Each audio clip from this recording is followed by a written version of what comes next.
Qu'est-ce qui peut bien survivre dans l'espace ? Eh bien, pour commencer, les humains en sont capables. En tout cas, s'ils ont une bonne combinaison spatiale. La combinaison spatiale est absolument indispensable dans le vide de l'espace. Sans elle, tu devras rester à l'intérieur du vaisseau ou d'une éventuelle habitation modulaire sur la Lune ou sur Mars. Actuellement, la NASA n'a que quelques anciennes combinaisons spatiales prêtes à être utilisées en dehors d'un vaisseau comme la Station spatiale internationale.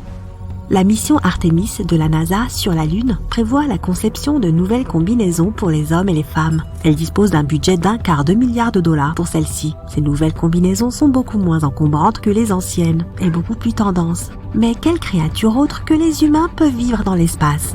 3 animaux ont déjà été envoyés dans l'espace et ils sont tous rentrés sains et saufs. Est-ce que ça compte ? 2 chiennes, Belka et Strelka, ont passé une journée à l'intérieur d'un vaisseau spatial russe en 1960 et sont devenues des stars à leur retour.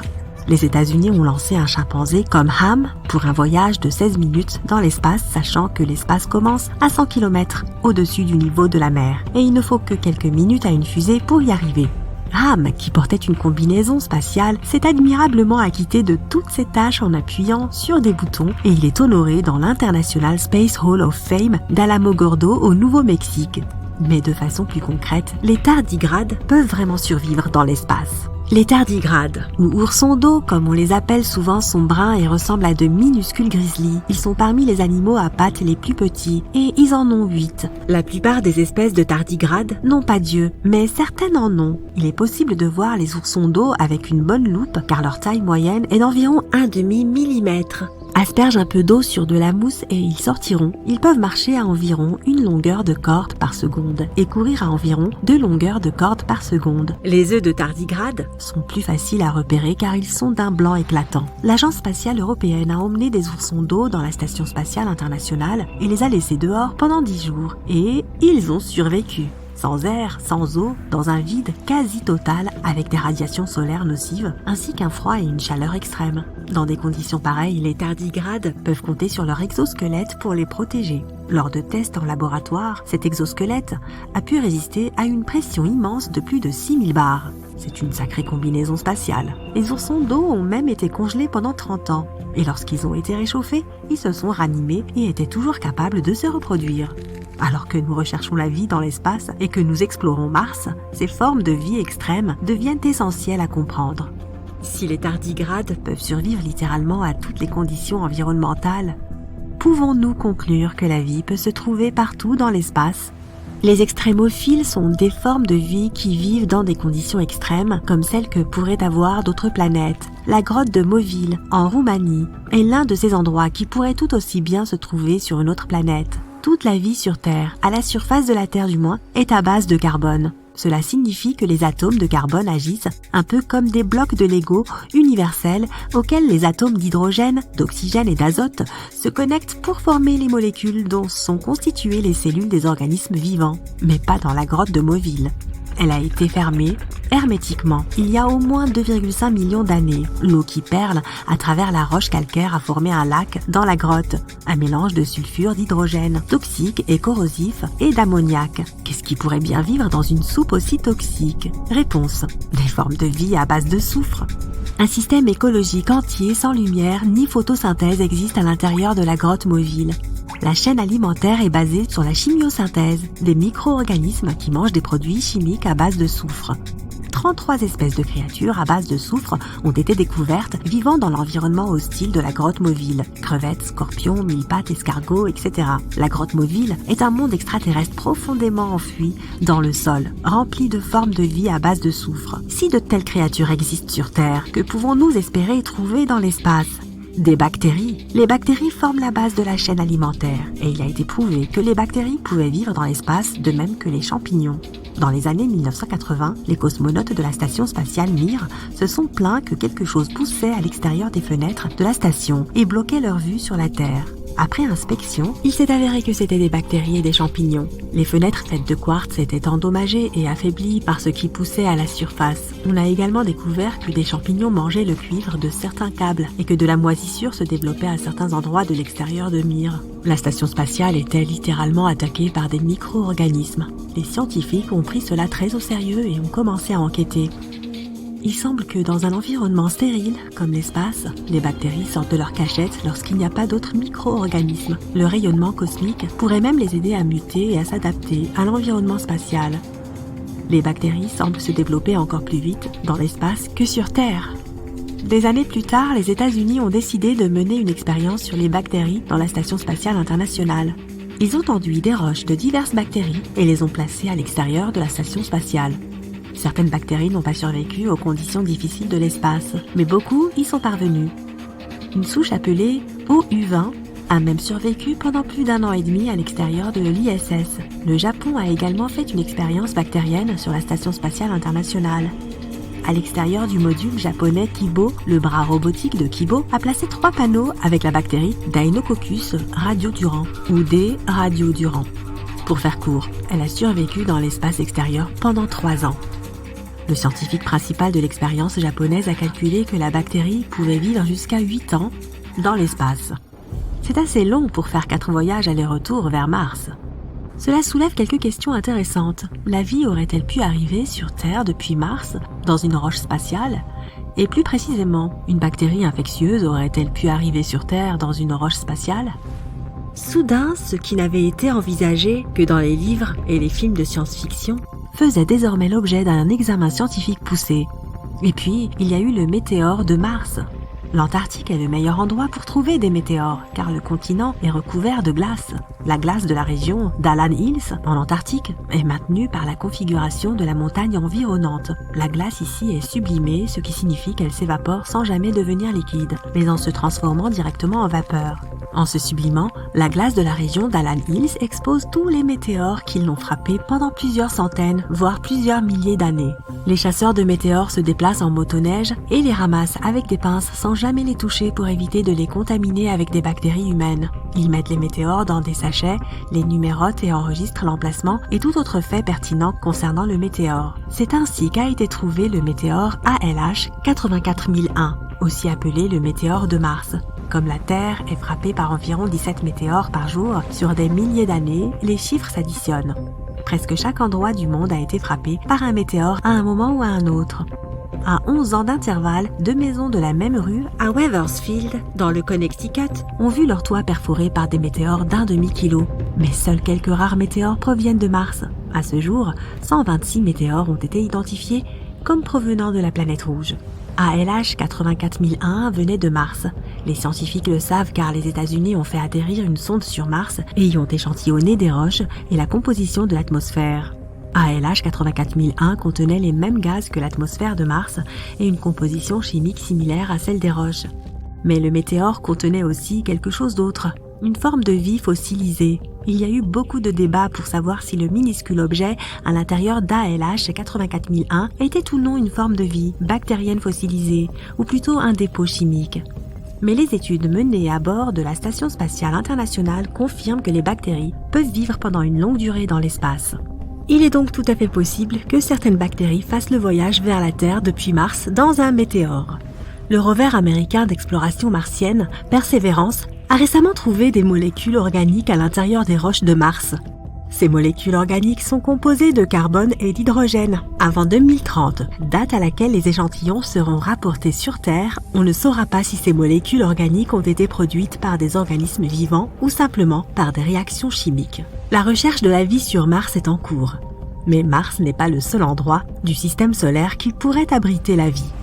Europe, la lune de Jupiter, est aussi une candidate sérieuse. Entièrement recouverte de plusieurs kilomètres de glace épaisse, Europe pourrait avoir un océan d'eau salée sous sa croûte gelée. La glace agit comme une couverture isolante, combinée à de possibles processus thermiques internes dans le noyau d'Europe.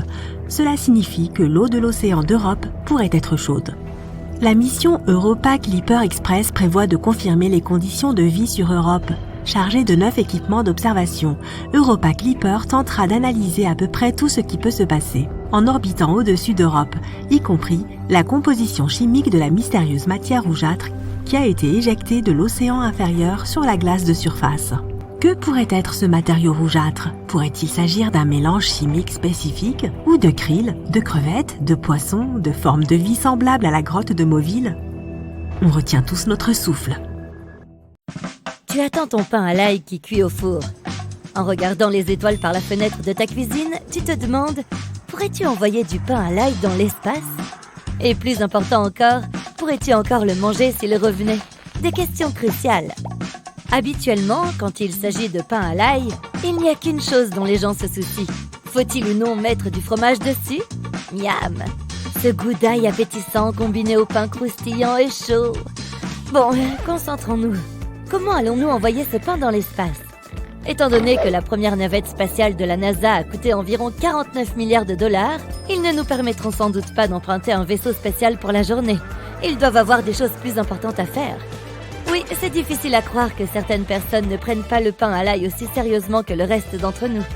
Mais ne t'inquiète pas, tout ce dont nous avons besoin, c'est d'un ballon. Non, pas le genre de ballon que tu as l'habitude de voir dans ces fêtes où tu es entouré de pizzas, de hamburgers, de hot dogs et de gâteaux. Je crois que j'ai un problème avec le pain. Quoi qu'il en soit, le type de ballon dont nous avons besoin est un ballon météo. Il est conçu pour atteindre des altitudes élevées jusqu'à 38 km. Il transporte des instruments au-delà de notre atmosphère pour nous renvoyer des informations sur la température, l'humidité, la vitesse du vent et la pression atmosphérique. Un météorologue français a commencé à faire des expériences avec eux en 1896 et son travail a conduit à la découverte de la stratosphère. On peut se demander s'il aurait été fier de son ballon qui fonctionne désormais comme un service de taxi extraterrestre pour notre pain à l'ail. Peut-être pas, mais il serait certainement ravi de savoir que des centaines de personnes dans le monde entier libèrent aujourd'hui ces ballons pour leur propre expérience toutes les 12 heures. La plupart des organisations officielles estiment que l'espace commence officiellement à la ligne Kármán, complètement arbitraire, à 100 km au-dessus de nous. Envoyer du pain en orbite nécessiterait une vitesse de plusieurs dizaines de milliers de kilomètres à l'heure.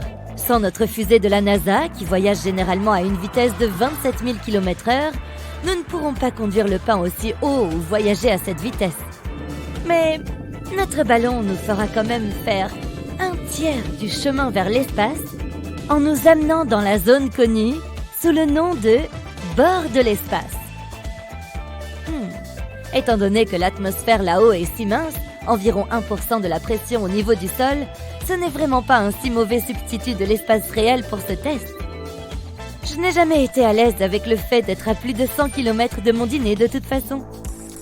Alors, tant mieux. Ah, je t'entends déjà crier devant ton ordinateur. Mais de quoi il parle?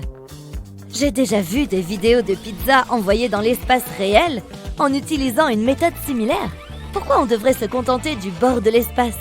De nombreuses caméras utilisées dans ces vidéos pour documenter le voyage de l'objet utilisent une lentille fish-eye. Cet objectif exagère la courbe de la Terre par rapport à ce à quoi elle ressemble depuis ses hauteurs, donnant l'illusion que la caméra est plus proche de l'espace qu'elle ne l'est.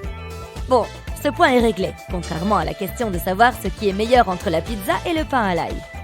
Nous avons donc maintenant notre ballon météo auquel nous avons attaché à contre-cœur notre pain à l'ail. Le moment du décollage est arrivé.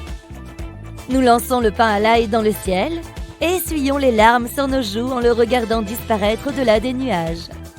Comparé à une fusée, le rythme de notre ballon pourrait aussi bien être celui d'une tortue, même s'il se déplace à une vitesse de plus de 300 mètres par minute. Donc, un bon moyen de nous distraire de la tristesse du départ de notre pain est de nous demander ce qui va arriver à notre pain à l'ail pendant son voyage. En 2 heures, notre ballon météo peut s'élever au-dessus des nuages, plus haut que les trajectoires des avions à réaction, en traversant la couche d'ozone dans la stratosphère et en atteignant une altitude de 35 km ou plus. Le ballon supportera des températures aussi froides que moins 90 degrés Celsius, ce qui signifie que nous ferions mieux d'avoir un micro-ondes à portée de main s'il revenait vers nous. Le ballon se dilatera au fur et à mesure de son ascension, passant de 2 mètres à 8 mètres, car la pression de l'air diminue à mesure que le ballon monte dans l'atmosphère. Ce qui va se passer ensuite serait une expérience vraiment satisfaisante si notre nourriture n'était pas mise en danger. En effet, notre ballon météo va éclater. Et juste comme ça, notre pain à l'ail va entamer sa descente des cieux.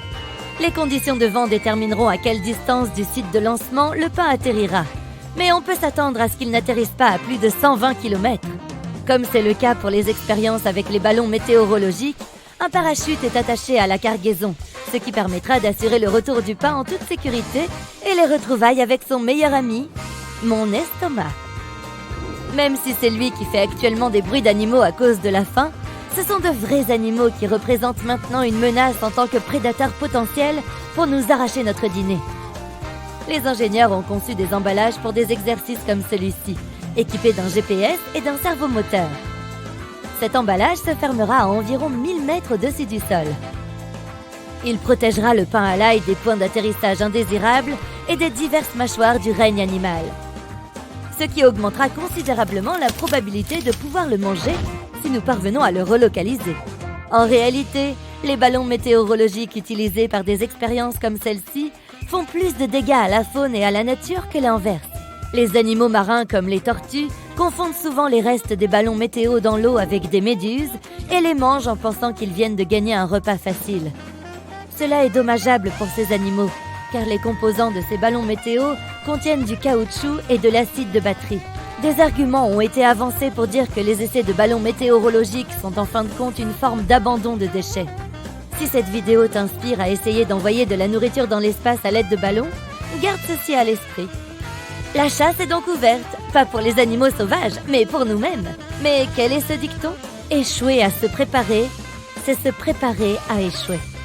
Se préparer à se passer de ce fantastique morceau de pain à l'ail que tu viens de lancer au bord de l'espace et que tu es maintenant en route pour récupérer ? Non. Pour nous assurer que nous pourrons retrouver le pain une fois qu'il aura atterri, nous avons attaché des tracteurs radio au ballon avant de le lancer. Ceux-ci envoient un signal avec une position GPS au sol, qui est ensuite affichée sur une carte pour que nous puissions la suivre, ce qui nous donne une bonne idée de l'endroit où le pain à l'ail sera trouvé. Merci la technologie. Et juste comme ça, voilà, le moment est arrivé. Nous avons retrouvé notre pain à l'ail intact. Et après quelques câlins passionnés et caresses affectueuses, nous sommes prêts à en prendre une bouchée. Alors, l'attente en valait-elle la peine ? Quel est son goût ? Et peux-tu le manger ? Oui, tu peux. Mais qu'en est-il du goût ? Pas très bon en fait, car comme nous l'avions mentionné plus tôt, nous avons oublié le micro-ondes. Le pain a été congelé par les températures extrêmes qu'il a rencontrées pendant son voyage. Donc, il est tout congelé à l'intérieur. Mais avant même de pouvoir le découvrir, nous remarquons que lorsque nous voulons mordre un morceau de pain, il ne se coupe pas comme d'habitude. Au contraire, il se brise comme si nous venions de casser un morceau d'une brindille. Nous pouvons même entendre un bruit de craquement. Le pain chaud et moelleux n'est plus. Il vaudrait mieux que tu gardes ça pour le dessert, au cas où tu manquerais de crème glacée. En y réfléchissant bien, jetons-le à la poubelle.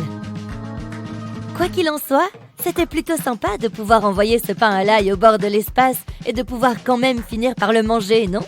Avant de m'évanouir d'inanition, je vais aller au magasin pour en acheter d'autres, que je n'enverrai certainement pas dans l'espace. Pourquoi ne pas nous dire dans les commentaires s'il y a des aliments que tu aimerais envoyer dans l'espace pour les pimenter un peu avant de les manger ?